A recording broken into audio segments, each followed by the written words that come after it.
Hi, this is CEOVIP, and I'm building a community of entrepreneurs who want to learn business principles, esoteric wisdom, and spiritual technologies to help them achieve their goals. So, if that sounds like you know that business principles are gotten from spiritual principles, and you know that you need some esoteric wisdom to really embed those commands into your DNA for you to take the right action all the time, consistently, with a high frequency to attract the people, places, things, and ideas and opportunities to help you achieve your goals.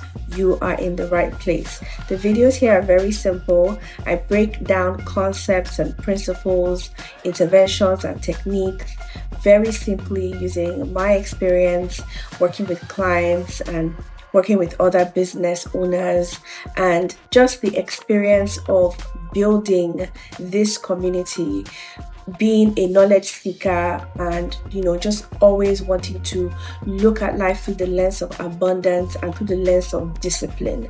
So if that sounds like you, and it sounds like what you want for your next level in business, or you just want to have a conversation with other business owners who think like this, with that combination of spiritual technologies, esoteric wisdom, and business principles, then you are in the right place. So explore, share, like, subscribe, and share your comments. I'd like to know what kind of videos would you like to have more of, what lessons can you share, and how else can you contribute to help grow this community. Thank you for being here, and I'll see you inside.